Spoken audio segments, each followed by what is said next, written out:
सितंबर में एक ही पक्ष के अंदर 2 ग्रहण लगने वाले हैं और ठीक उससे पहले जगन्नाथ मंदिर के ऊपर चील दिखा। एक अन्य मंदिर में आग लगने के कारण सभी विग्रह जल गए एवं मां समलेश्वरी जी के सिंहासन पर रहस्यमय पद चिन्ह दिखे, मानो जैसे मां ने अपना स्थान त्याग दिया हो।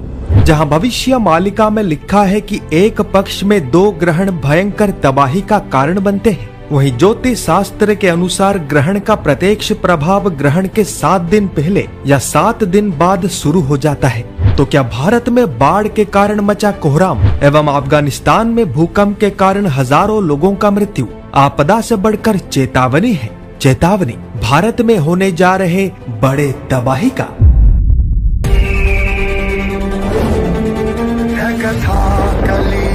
काल की मनुष्यों के अभिमान की, धर्म अधर्म उत्थापतन, सत्य असत्य कर्म अकर्म, नाथ की कथा जगन्नाथ की।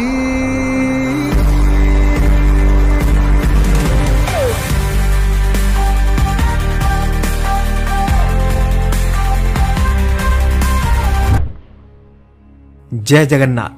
आज से कुछ महीने पहले किसी ने कल्पना तक नहीं किया था कि कभी यूएस को चुनौती देने के लिए भारत, रशिया एवं चाइना एक साथ आएंगे और दुनिया के सबसे शक्तिशाली संगठन RIC को एक्टिवेट कर देंगे।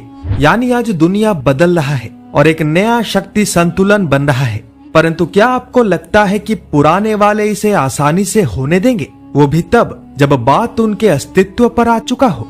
डोनाल्ड ट्रंप अपने गलतियों का प्रायश्चित करने की जगह स्थिति को और जटिल बनाने में लगा है। वहीं यूरोप, जो पहले से ही बेबस, लाचार और शक्तिहीन हो चुका है, मजबूरी में ट्रंप के हाँ में हाँ मिला रहा है।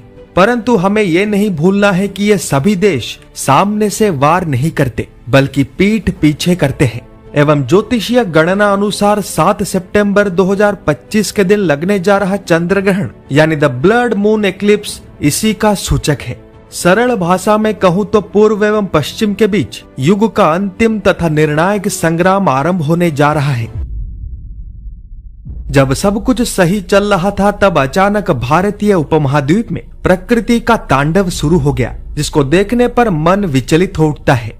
गुजरात से लेकर पंजाब तक, हरियाणा से लेकर जम्मू कश्मीर तक, उत्तराखंड से लेकर हिमाचल तक, यहाँ तक कि ओडिशा तक प्रलयंकारी बाढ़ का कहर जारी है, जिसमें लाखों परिवार बेघर हो चुके हैं और असंख्य मवेशी तिनके की तरह बह चुके हैं। साधारण सड़कों को छोड़िए, कई सारे नेशनल हाईवेज तहस नहस हो चुके हैं। बिजली व्यवस्था ठप पड़ चुका है। खेती बाड़ी सब कुछ बर्बाद हो चुका है, जिसके कारण कई लोग बेघर अवस्था में घंघोर अंधकार में खाद्य के बिना खतरनाक जंगली जानवरों के बीच जीवित रहने के लिए संघर्ष करने पर मजबूर हो चुके हैं। सरकारी आंकड़ों के अनुसार इस साल बाढ़ का स्तर पिछले कई वर्षों के तुलना में 1200% अधिक है।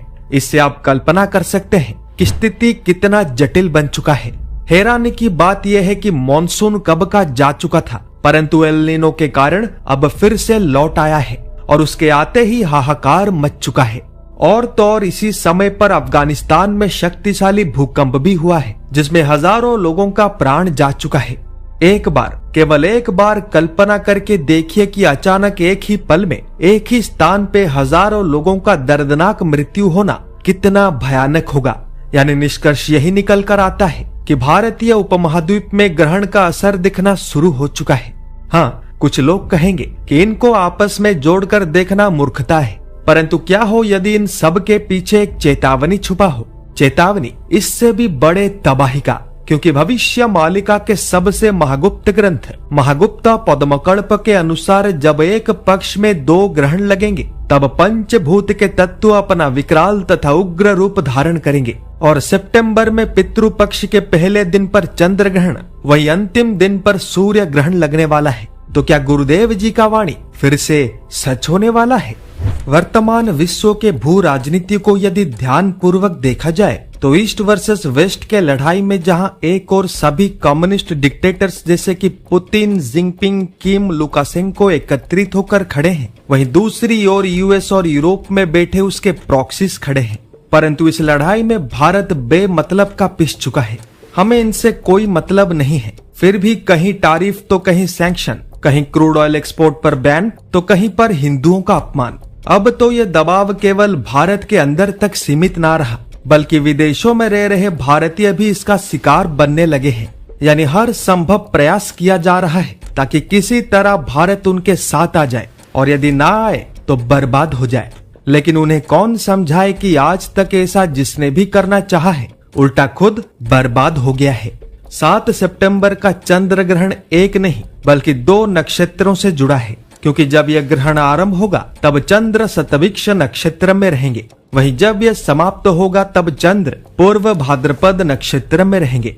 यदि इतिहास को देखा जाए तो आज से 18 साल पहले बिल्कुल ऐसा ही एक चंद्र ग्रहण हुआ था, जिसके बाद ग्लोबल रिसेशन के कारण द ग्रेट फाइनेंशियल क्राइसिस शुरू हो गया था, जो कि इतना भयानक था कि कई देशों का स्टॉक मार्केट क्रैश हो गया और करोड़ों लोगों का घर बार सब कुछ बर्बाद हो गया।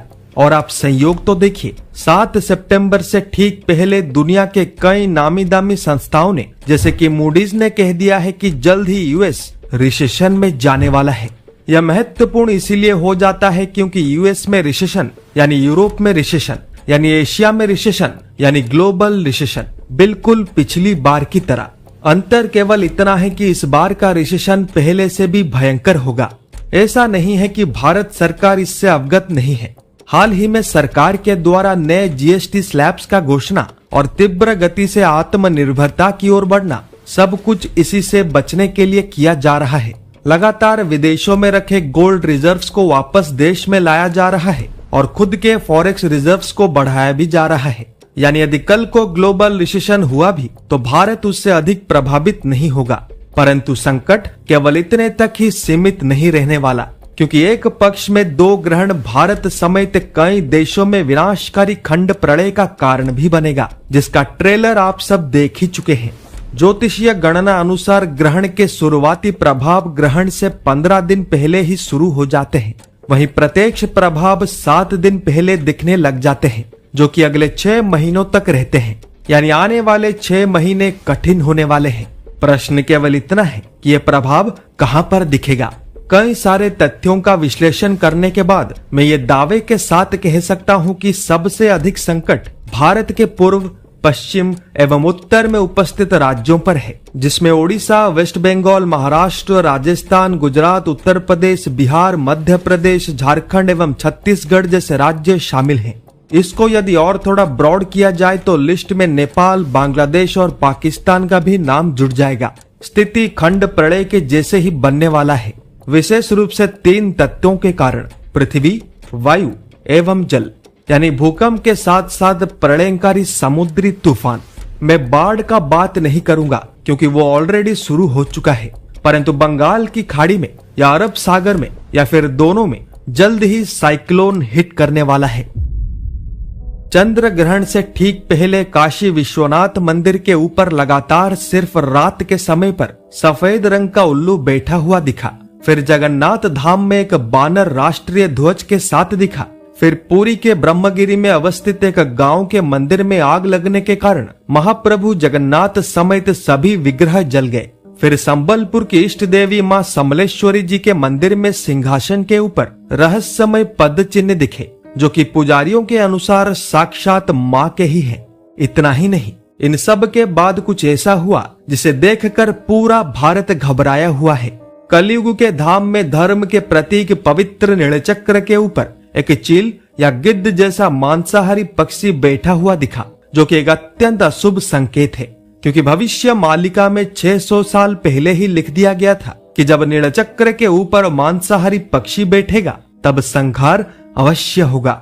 ये संकेत विशेष रूप से योगिनियों से जुड़ा है और गुप्त होने के कारण इस पर खुलकर चर्चा करना ठीक नहीं होगा। परंतु यदि तथ्यों की माने तो पिछली बार जब ऐसा हुआ था तब समुद्र में तूफान उठा था, युद्ध का चिंगारी भड़का था और भारत के कई राज्य तथा दुनिया के कई देश दंगों में झुलस गए थे। अब इस बार क्या होगा ये तो आप खुद ही देख लेना, परंतु इतना याद रखिएगा कि ये होगा अवश्य, क्योंकि ये कथा है कलिकाल की, मनुष्यों के अभिमान की, धर्म और अधर्म की।